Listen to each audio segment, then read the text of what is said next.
That's the big thing, is that unless we measure, we have no idea of how much we're spending.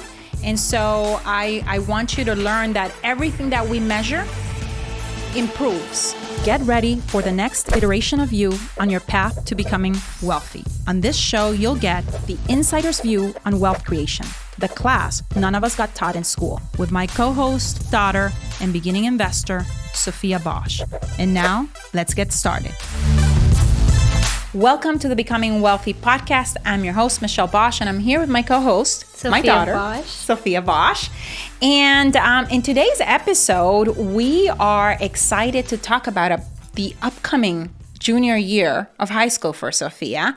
But before we get into that, I just wanted to say thank you to every single one of you that has been, tuning into the podcast every week to hear our stories of and journey actually that Sophia is going through right now in her, development of wisdom in terms of entrepreneurship, investing, finances.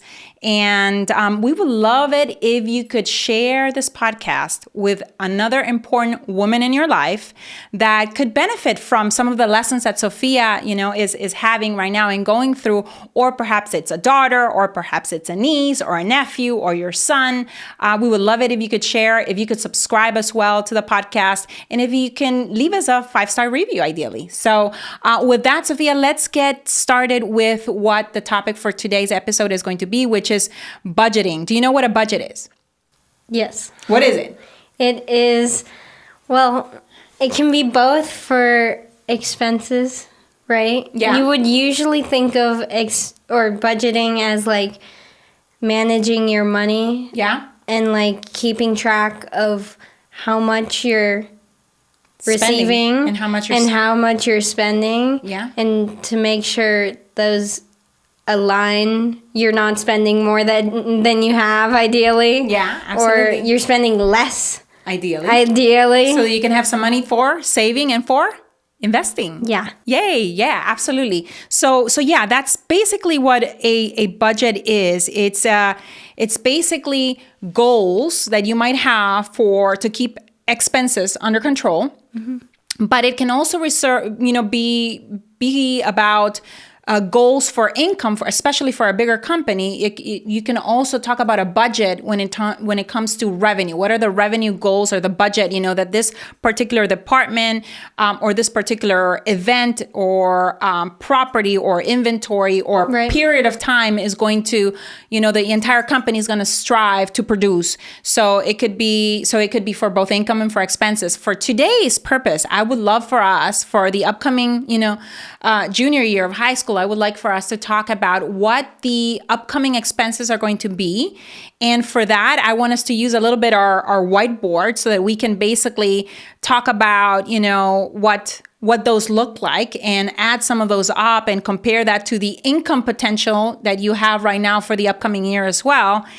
And then decide, how that's going to look like, have a better idea of how that's going to look like. Okay, so here we are. And we are going to be going through the budget for the upcoming, school year, which is going to be your junior year. And before we get into the whole budget process, I wanted to talk to you just very briefly about the income statement, because creating a budget is the beginning of building your own personal financial statement and feeling really the weight and the responsibility of what your lifestyle is costing you. Okay. Yeah? So an income statement is nothing more than a sheet of paper that has everything, all the money that is coming in. That in a corporate environment, we talk about revenue. Mm-hmm. For you, it's just income, sources of income, yeah? And minus expenses, which is money that is going out, which equals net income, yeah? And for you right now, let's talk about, the top part of that personal financial statement, your income or money coming in. What are your income sources right now, Sophia? So currently you have a job. I do. You have a modeling job with us, and you are earning about $1,000 per month. Yep. In every presentation that Dad does, he has a picture of you, a picture of the family. Whenever we have in-person events, you have to make special appearances, Yep. and so on and so forth. So, we are shielding about $12,000 worth of income at a lower tax bracket, by offering you a job, and you're making about $12,000 a year. Yeah. Okay. Oh, so this is. Yeah, school we're year. talking Okay. about the school year, and we can divide all these numbers by 12, and then you could get to your monthly amount, right? So what about your land sales? So currently, What is something that you're hoping to sell and that we could put in for, as a budget, as a goal for income source for the school year 2024-2025 school year, as For far the as land? land flips, yeah. I want to maybe $50,000. 50,000, but that would include properties that you don't have yet under contract. What Yeah. about the one that you do have under contract? Because I want us to work with actual numbers. Yeah. So this right now, if I were to, when I'm selling this, Yes. I would get $9,000. You're gonna profit $9,000, and we can talk about, Yeah. the breakdown of that later on in a different episode. But okay, so then we have 12,000 plus 9,000, which gives you the opportunity to have other gigs like babysitting potential income, right? Or what else could you do? I could. Maybe offer to do stuff for dad or myself around the house, even though you don't have an allowance, because in the Bosch family, what do we believe in? Pulling your own weight. Pulling your own weight, and if you're part of the family, you don't. You contribute. You contribute, absolutely. But right now, we're pretty much counting right now with 12,000 plus 9,000, with total income for the year of about 21,000. Yeah. Yeah, which is very doable. I'm not saying that this is the minimum. This is the minimum. This is not Yeah. the maximum. If we have more land, more land flips, this number will go up. But right now, with a deal that we have under contract that we're looking to sell, this is very, very likely scenario for it to happen. Okay, so now let's talk about expenses, because I think when everyone thinks about a budget, this is what mainly people think about, is the expense side of the equation. And so, for example, when you're coming up with a budget, you pretty much look at all the expenses or costs of your lifestyle, including you need to have a roof over your head, so that's housing. In this case, you live rent-free at the moment because you live with us, right? Do you have any car payments? No, and our car is already paid off, so we have zero on that. We do pay car insurance. I actually am very grateful that you were agreeable to using an app that helped with insurance. I know that you had something to do with at least bringing it lower for us. Well, I took the classes. Yeah. So it's like first-time drivers, if you take a certain amount of classes, you get discounted insurance. But then also maintaining that with an app to track how good you're driving. Exactly. So in fact, the car insurance expense, we actually do have an actual expense, but it's just that we are absorbing that expense right now. And I'm grateful to you for, installing the app and making sure that you're driving properly, so that is lower for us. But for your sake of just against your income, since right now we, out of the kindness of our heart, are taking care of this for you, it's zero. Tuition for school is zero, but that is not actually the case, that it's only because we're covering it. Medical insurance, you're not covering at the moment. Food, we're covering that for you at the moment. But when it comes to gas, we are going to, come junior year, we're going to ask you to start thinking about contributing some gas money. So I have budgeted here about $1,400 in expenses, which if you divide that by... It's exactly. It's like a 25-gallon. Exactly. So let's see. So if we divide that by 12, that means that you're spending about $115, $116 every single month in gas, but you're really just going to school, which is 8 minutes away, or you're going to visit your friends, which are usually within a 10 to 15 minute, drive around. So I figured that I estimated, about 1,400. It could have been a little bit higher, but hey, 1,400. Let's run with that. I put here vending, but this is school-related food. You do bring food. You pack a lunch every single day to bring, from home, but you have miscellaneous. Yeah. Tell me what happens. I have it there under $800 just as an average, but what are you using usually that money for? The cafe at school has some snacks and like chips. Exactly. Drinks. And sometimes you invite your friends to muffins or what else? Protein bars. Like a bag of chips or something. Yeah, okay. So you gotta live a little. So we're gonna grant you that, and I have like about $800 budgeted, but I want you to know that every time sometimes you text and you say, hey guys, can I invite my friends to such and such here in school, that it's going towards this budget for expenses of the year, yeah? Mm-hmm. So dinner with friends. I know that you don't do it, it's not something where it's excessive, but you do occasionally go like every other month or once a quarter at least with friends. And sometimes you guys don't necessarily choose In-N-Out, but you actually choose a really nice place to go for dinner.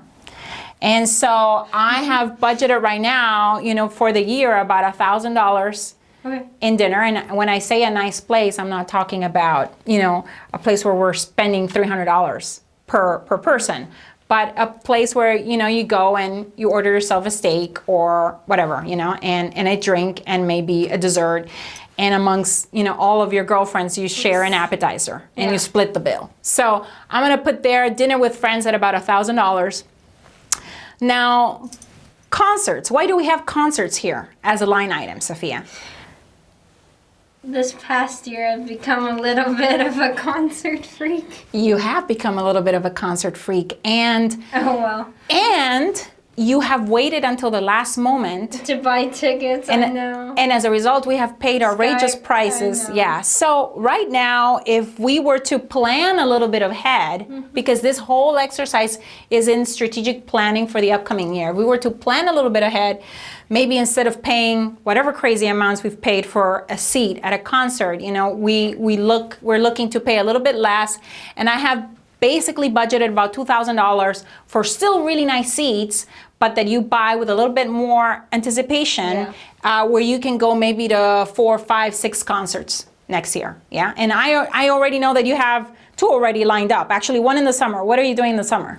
I'm going with Nanny in Germany. And watching and listening to Tom Odell. Tom Odell. And then already in the fall, there's another one already in Vegas, remember? Oh, Bruno Mars. But that's a treat from Papa. But okay. I know that others are going to come. So we're going to put it in at $2,000 because there is evidence this year of your behavior and spending that comes with it, as a result of those behaviors and those activities that you like to engage in. Okay, so you also like to engage on a weekly basis, and you like going to boxing. And that's a private or semi-private lesson. And so I have it here, it's about $50 a lesson, right? Mm-hmm. And so if you go 1 or 2 times a week, or you don't make it every single week of the month, but so I have budgeted right now about $1,500, yeah? And you just started getting your hair done. Yeah. And nails, you've been doing your nails now for some time. All of those little perks, add up, These are expenses that would be nice to have, but they're unnecessary if you think about it. The concerts, the boxing, the nails, the hair. But hey, we want to look good, so maybe the hair is a little bit of a non-negotiable. At least it is for me now, but for you it could be. And clothes, we do pay for your clothes, but this is basically these $500 are going to go towards extra clothes that you see when we go shopping or we go on vacation, and Mahina. You would like, exactly, Mahina, which is a beautiful store that we love in Maui. So we're gonna, use those as a budget. We're gonna use $500 as a number, basically, so that we know.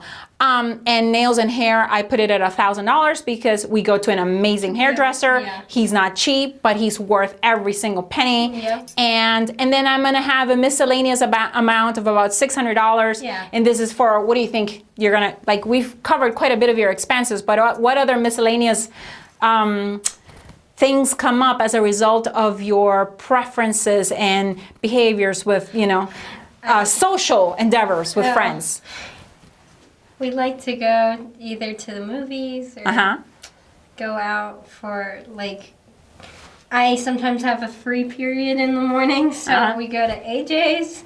Exactly. So maybe that's to get, a coffee fix in the morning at AJ's or a boba. So I have budgeted about $600. So in total expenses, if we were to add up, we are at about $8,800 in expenses. Okay. And our total income is $21,000. So I have some.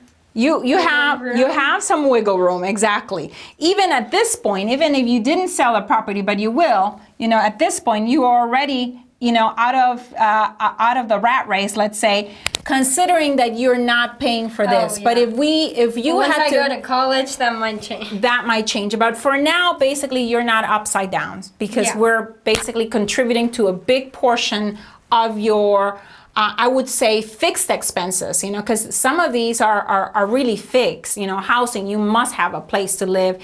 You have to have medical insurance because you never know when it's gonna, when's gonna happen. If you had your own car and you had purchased it and financed it, you need transportation to get to and from work or school or whatever. But some of these are very variable, and as we know, the vending is variable, the concerts are variable, the dinner with friends, all of these are nice to have. And in order for you to start feeling the weight of these nice to have items, we're coming up with this budget that we're going to basically now keep track of and make sure that we stay within this budget, yeah? So perhaps we can take it over back, to our recording studio, and we can continue talking a little bit more about the budget process and what my hopes are for you now that you understand that every single year, these behaviors, which there's nothing wrong with them, they're wonderful, you are an amazing young woman, you get amazing grades, you are diligent, you're responsible, but I want to basically bring to your consciousness the fact that all of these things, that there's a financial impact. And I want you to basically start stepping up because, as you said, in the Bosch family, we all carry our own weight, and start stepping up to making sure that either we stay within those and that we get these covered, ideally from land profits. Right. So let's head on over back to the recording studio and let's keep on talking. Okay, so we now have a better idea of expenses going forward.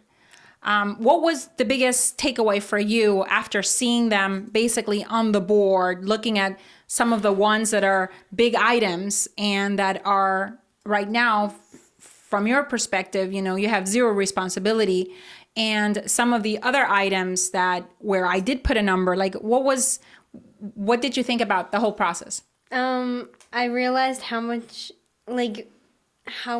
you do really take care of, especially tuition and food and everything. Mm-hmm. All housing. Thank you. Mm-hmm. You're very welcome. And then some of the other ones, I now realize how much I spend on concerts. I know, and that's. I need to start planning more ahead. And that's the big thing, is that unless we measure, we have no idea of how much we're spending. And so I want you to learn that everything that we measure improves, whether it's measuring income goals, and having revenue goals. If you're measuring them and you're forecasting and putting, what my forecast is versus my actual, and you give yourself a time period to attain those goals, more than likely those income goals will happen. But also, when you lay out expenses, like we laid them out, sometimes there's a big aha moment where because you don't see the money, because you don't see, every single month, it's not like you have X amount of money in your wallet in cash and you're seeing it dwindle away. Some people actually like working exclusively with cash to make sure that they're only spending what they actually have in cash. And they can see it. And they can see it. There's some people that refuse to use a credit card just because it's so easy for you to say, oh, I'm going to put it on credit, or I'm going to, Oh yeah, you didn't even include the credit card. Exactly. Because some of the expenses that we have up there, when you book your boxing lesson, you're using our credit card. But I want us to basically start shifting, like I said, some of that responsibility over to you, because they are not required things. Those are nice to have activities.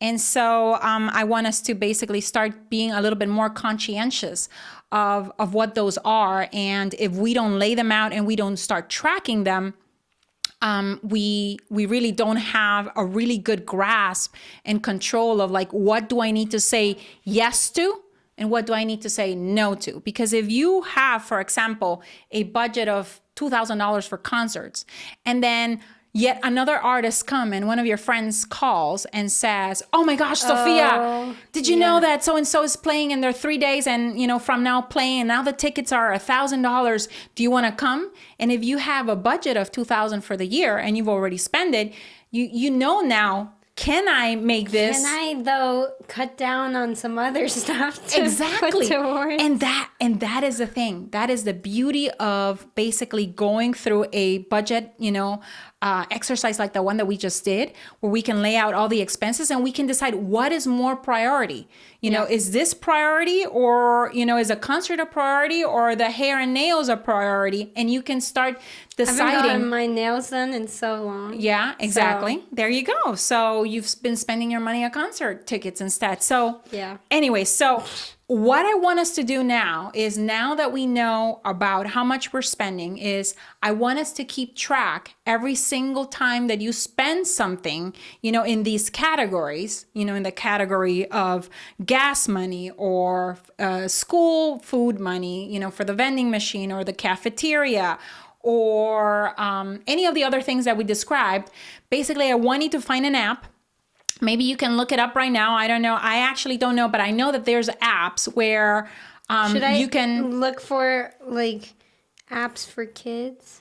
You can. You certainly can. And more than anything, I need you to have the capability to track your expenses there. And basically write them down, because then every single month you're going to be looking per month at the budget that we created for the year. We're going to divide it by 12 so that we can see what the monthly impact is. And then we can have, okay, this is what my budget was. This is what I plan my expenses to be, and this is what my actuals were. And then you can see whether on a given month you're going over or not going over, or you're staying within your budget. In the future, Sophia, you will probably want to have something like QuickBooks, which is an accounting software, to keep track of all your income and expenses. I need to use that for the land. Yeah, exactly. Because right now we're using a spreadsheet, but it would be nice, I think, and for you, it would be so much easier if you just tracked it on an app. We're not taking a nap when I'm done. We were laughing earlier. Nice. Yeah, absolutely. Okay, so thank you to everyone that has been watching and going through this process of creating, Sophia's first budget and really first personal financial statement for the, year 2024, 2025, which is going to be junior year. Now we need to have a beginning and an ending. When do you think is a good time to start? Do we do it the day that school starts? Or do you want to basically start that on August 15th or August 1st?